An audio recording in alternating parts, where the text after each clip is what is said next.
किस जोन से भरना चाहिए, तो आपको ये देख लेनी चाहिए कि आपकी सबसे ज्यादा वैकेंसी किस में है, किस जोन में उसकी कितनी वैकेंसी है, आपकी कैटेगरी के हिसाब से कितनी वैकेंसी है, वो सारी की सारी चीजें। तो अगर आप वेस्टर्न रेलवे मुंबई देखोगे 4672, northern railway Jaipur 1433, southern western railway Hubli 503, western central railway Jabalpur 1614, east coast railway Bhubaneswar 964, south east central railway Bilaspur 1337, northern railway आपको 4785 vacancy, southern railway Chennai 2694, north eastern railway Gorakhpur 1370, north east frontier railway Guwahati, eastern railway Kolkata 1817, central railway Mumbai 3244, east central railway Hajipur 1251, north central railway Prayagraj 2020 कम vacancy है, प्रयागराज के हिसाब से form ज्यादा भरे जाते हैं, south east railway Kolkata 1044, south central railway Secunderabad 1642।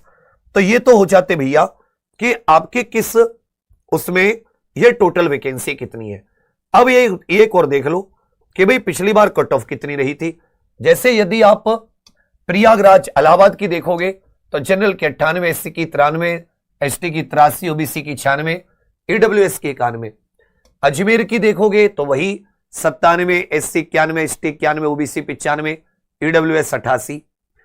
ये साथ ही जनरल की देखोगे, मतलब अगर इसमें आप नॉर्मलाइज्ड मार्क्स देखो तो नीचे वाले मार्क्स देखना, जनरल 66 मतलब 66 67, एससी 52, एसटी 35, ओबीसी 60 के करीब, ईडब्ल्यूएस 48।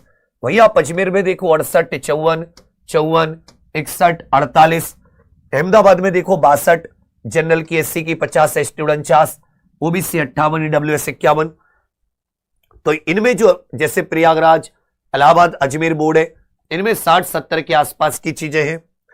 दूसरी तरफ भोपाल में तो यहां पे 65, जनरल की, एससी की 49, एसटी की 44, ओबीसी की 58, ईडब्ल्यूएस 40।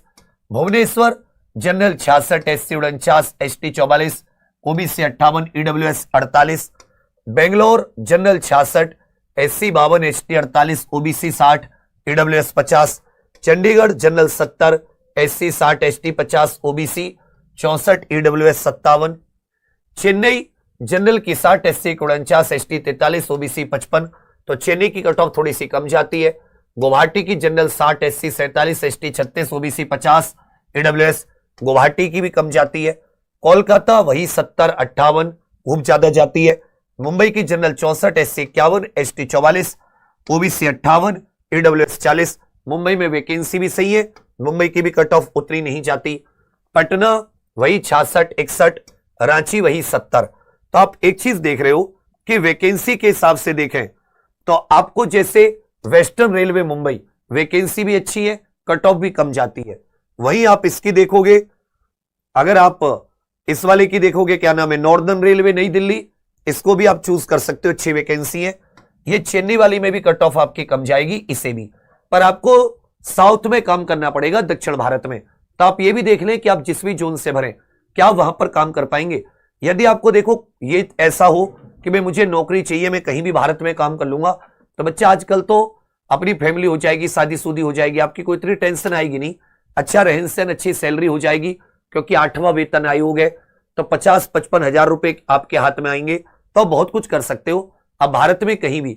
तो गुवाहाटी, चेन्नई, आप अगर ऐसे जोन को पकड़ोगे कि जिस जोन में जो दूर है थोड़े से, देखो यूपी बिहार से सबसे ज्यादा फॉर्म पड़ेंगे, ऐसा जोन पकड़ो जो थोड़ा यूपी बिहार से दूर हो, जैसे दक्षिण का पकड़ लो, गुवाहाटी का पकड़ लो, मुंबई का पकड़ लो। यहां से फॉर्म की संख्या के हिसाब से वैकेंसी भी अच्छी खासी है। और यहां पर आप देखोगे बच्चा कि आपका टोटल अगर आप देखोगे, गुवाहाटी में भी चलो ठीक है, मुंबई में 3244 है, वेस्टर्न रेलवे में 4600 है। तो आपको इन जोन से फॉर्म भरने का आइडिया सही है। अब जैसे प्रयागराज में 2020 वैकेंसी है, खूब फॉर्म पड़ेंगे। पिछली बार जनरल 70 गई, इस बार भी आप 75 आराम से मानकर चलिए। तो बढ़िया पढ़ाई कीजिए, बिल्कुल क्रम से अधिक नंबर लाइए। बहुत आसान है ग्रुप डी निकालना, अगर आप क्रम से मास्टर प्लान बनाकर, स्टडी प्लान बनाकर लगे। आप उबड़ खाबड़ तरीके से चले, कभी ये पढ़ रहे हो, कभी ये पढ़ रहे हो, कभी इससे पढ़ रहे हो, कभी इससे पढ़ रहे हो, तो बहुत मुश्किल हो जाएगी। लेकिन अगर आप क्रम से चले तो ये आसान, इतनी ज्यादा दिक्कत नहीं है। इसकी फ्री क्लासेस भी चल रही है अपने एग्जाम पर यूट्यूब चैनल पर। कहां से? फ्री क्लासेस सुबह 6 से 12, फिर साथ ही शाम 6 बजे से शुरू हो जाती है सुबह 2-3 बजे तक। और इसकी अगर आप पेड कोर्स से तैयारी करना चाहें जिसमें आपको सारे नोट्स, चाहे गणित हो, चाहे रीजनिंग हो, चाहे विज्ञान हो, GK, math, reasoning, science, GK, सारे के सारे नोट्स, टेस्ट सीरीज, बढ़िया कॉन्सेप्चुअल क्लासेस, बेसिक से बिल्कुल जीरो से एकदम, आपको कुछ नहीं आता, बढ़िया बढ़िया सीखोगे। मैथ हो, रीजनिंग हो, साइंस हो, ये सब कुछ। और साथ में अगर आप अभी इससे जुड़ते हैं तो आपको ये 3 किताबें आपके घर पर भेजी जाएंगी। ये 8वीं 9वीं 10वीं की हैंड रिटन नोट्स की, एनसीईआरटी नोट्स की किताबें, ये आपको बहुत मदद करेंगी। देखो, आप सब्जेक्ट साइंस में अच्छे मार्क्स ला सकते हो, जीके में अच्छे ला सकते हो बाकियों से, मैथ रीजनिंग में बहुत इजी पेपर आता है, एवरेज मार्क्स ला सकते हो, आप बहुत अच्छे से इस एग्जाम को निकाल सकते हो, कॉम्पिटिशन दे सकते हो। अभी हम लोग साथी ग्रुप डी में नंबर 1 है, भगवान की कृपा से आपको सिलेक्शंस में भी नंबर 1 बन के दिखाएंगे। आप देखना, आप बिना झिझके, बिना किसी टेंशन के एग्जाम प्रो ऑफिशियल एप्लीकेशन पे जुड़ जाइए। ये इसीलिए इतनी कम फीस है कि गरीब परिवारों के बच्चे, आप सभी लोगों को पढ़ाई से कोई दिक्कत ना हो, आप जुड़ पाए। ये आपको मिलेगा कहां से? Exam pro official application Google play store से इंस्टॉल कर लीजिए। रजिस्ट्रेशन करने के बाद में RRB group D paid courses में जाकर, RRB group D special base से जाकर आप लोग ऑनलाइन पेमेंट करके जुड़ जाना। यहां पर पेड कोर्सेज है, बाय नाउ एड्रेस वगैरह दे देना जिससे किताबें आपके घर पर पहुंच जाएं, और ऑनलाइन पेमेंट करके आपका यहां माई कोर्स में आपका कंटेंट आ जाएगा। सारा कंटेंट इसमें बहुत अच्छे से लगा हुआ है। बाकी साथी कल मैराथन भी है शाम में। देखो, शाम 6 बजे से क्लास शुरू हो जाती है फ्री, शाम 6 बजे से, सुबह 6 से 12 और शाम 6 से सुबह 2-3 बजे तक। तो मेहनत में कोई कसर नहीं है। जिसके पास 499 रुपए भी नहीं है, आप उससे ज्यादा उल्टी सीधी किताबों में खर्च कर देंगे, देख लेना। किसी का ये नोट्स ले लूं, किसी का ये नोट्स ले लूं, लेकिन अगर आप क्लास बिल्कुल क्रम से लेंगे उससे बेस्ट कुछ नहीं है, क्योंकि हम लोग क्लास में याद करा देते हैं। बाकी आप सभी लोग एग्जाम्पल के साथ बने रहिएगा। फिर से बता रहा हूं, डेंजर और सेफ जोन में कुछ नहीं है। सेफ जोन अगर आपके 80+ मार्क्स हैं, किसी भी जोन से भर दो, आप एग्जाम निकाल लोगे। अगर आप 80+ ला सकते हैं, 80+ का 85 का टारगेट है, किसी भी जोन से भर दो, आपका नंबर आ जाएगा। और नहीं तो बच्चे जहां ज्यादा वैकेंसी है और थोड़ा यूपी बिहार से दूर के, वो मेरे विचार में सेफ है वैकेंसी के आधार पर। और जो आप पोस्ट प्रेफरेंस दो, उस पर जरूर ध्यान दीजिएगा कि आप सती पोस्ट प्रेफरेंस कौन सी दे रहे हैं, वो बहुत इंपॉर्टेंट है।